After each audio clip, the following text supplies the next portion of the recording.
Welcome to another episode of the Fugly Couch. My name is Cast, and this is another episode of Cast Rants on Such Fugly Couch. As you may notice, I am freaking wasted. I'm on my 8th bottle of this shit because I have watched probably the worst movie I have ever seen in my life. Spider-Man 3. The only movie to ever completely destroy an entire freaking franchise for me.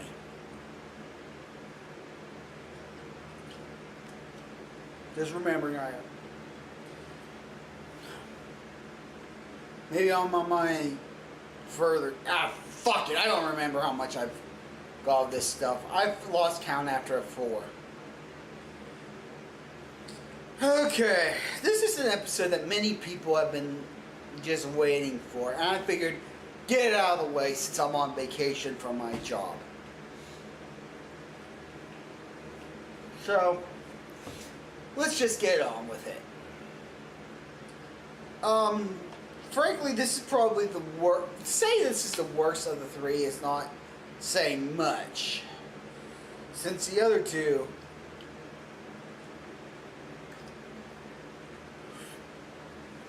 were such better installments. First one wasn't anything to write home about, but the second one was probably the best of the trilogy. Let me get it out of the way before I get into the movie. Sam Raimi. I give Sam Raimi a pass I don't give certain people, such as a fucking son of a bitch named Michael Bay. If you all know from my previous episodes with the Ninja Turtles videos, I do not give Michael Bay shit. Fuck that guy.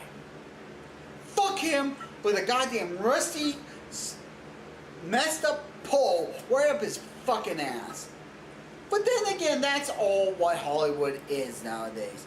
Just motherfuckers trolling the fan bases of people of fucking one awesome things such as the Ninja Turtles, such as Spider-Man.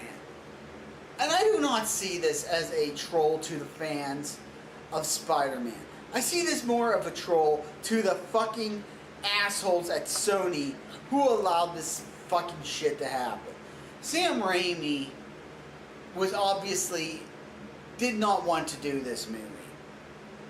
He did not want to do a Venom movie.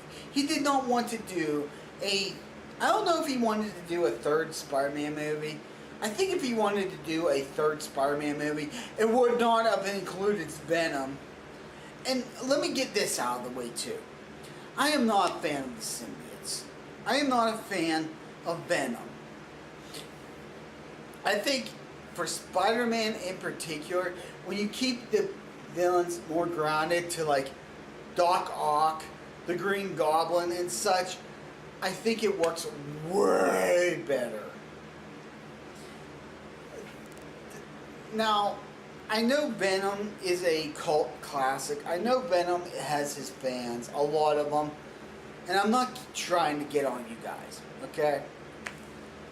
Venom by himself is a great character. I'm just not a fan.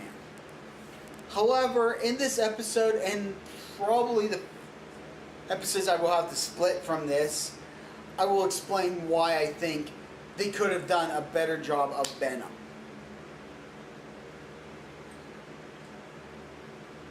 Anyway, let's get into it. So when this movie starts, it shows scenes from the previous Spider-Man movies. Spider-Man 1 and 2. It shows the villains. It shows how the Green Goblin died, why the Green Goblin died. That scene where he goes, "Don't tell Harry." And I could totally understand why Peter wouldn't tell Harry in the second movie.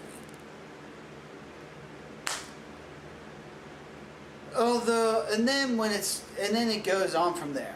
It starts off with Peter Parker talking about how his life is. How his life is so damn good. How he's with the girl he loves. How he's loved by the entire freaking city. Everything. Okay, great. We get it, jackass. You're loved. Everybody fucking loves you.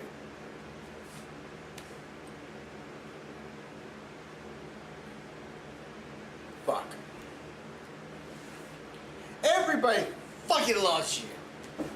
We get it. Simon J.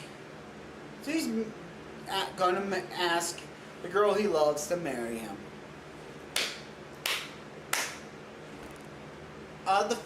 The entire city loves him.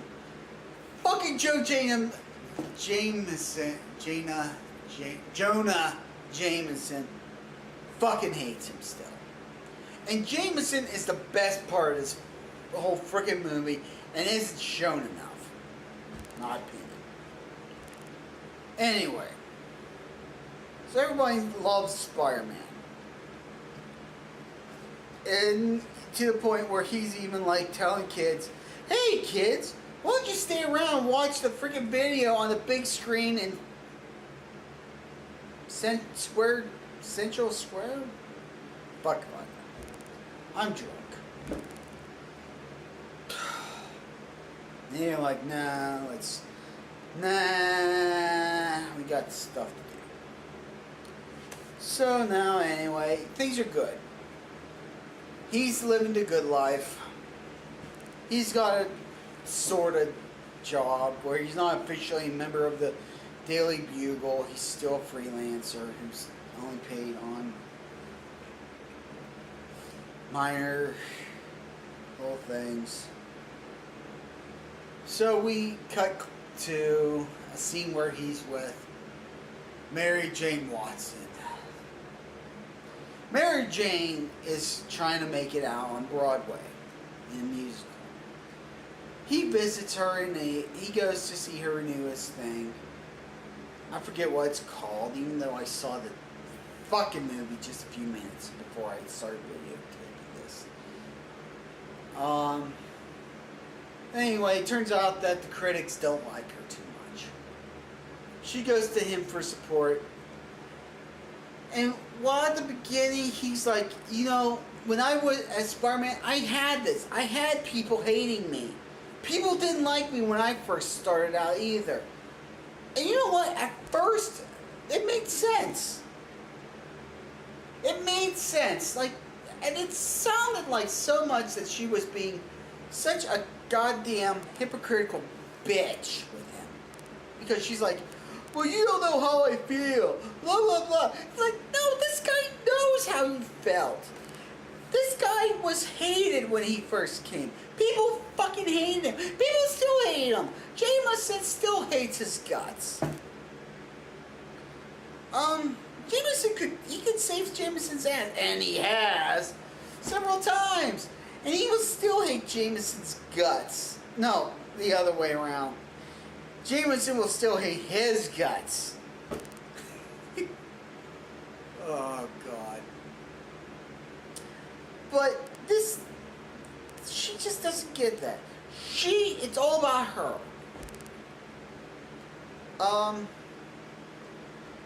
I would put a, oh yes, typical woman joke here.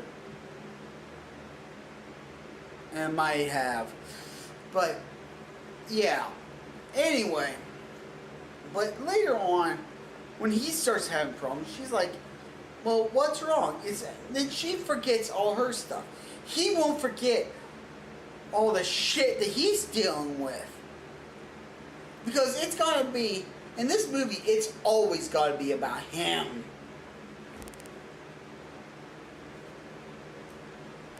It's always got to be about him and Spider-Man. And he can't seem to, at first he can't seem to get his fucking priorities straight between him and Spider-Man.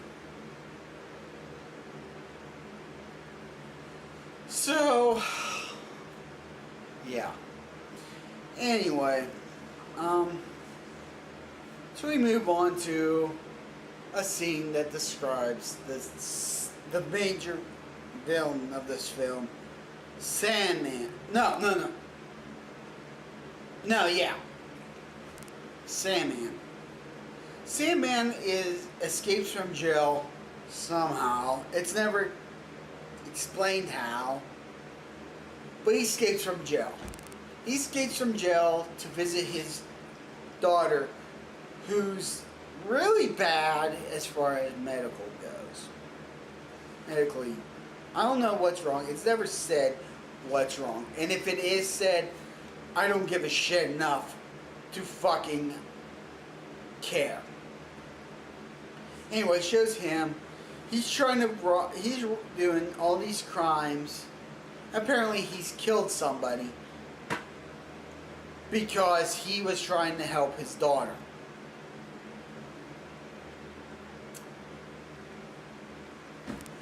And after that we get to a scene where Peter, after telling Aunt May what he wants to ask Mary Jane to do, Aunt May gives him her wedding ring. The ring that her Uncle Ben gave to her when he proposed. Okay. This is seriously, in all honesty, this is where the movie should have started. After his fucking monologue, that should have started, in my opinion, where he's telling Aunt May, hey, I want to marry the girl I've been dating for 2 years, blah, blah, blah. Here's the ring. There you go. So all that other shit, showing Mary Jane at the fucking, doing her fucking thing on Broadway, that talk about her, how he's now the favored son of New York, could have been all cut out. No joke there, ladies and gentlemen. So, yeah, we could have done without that.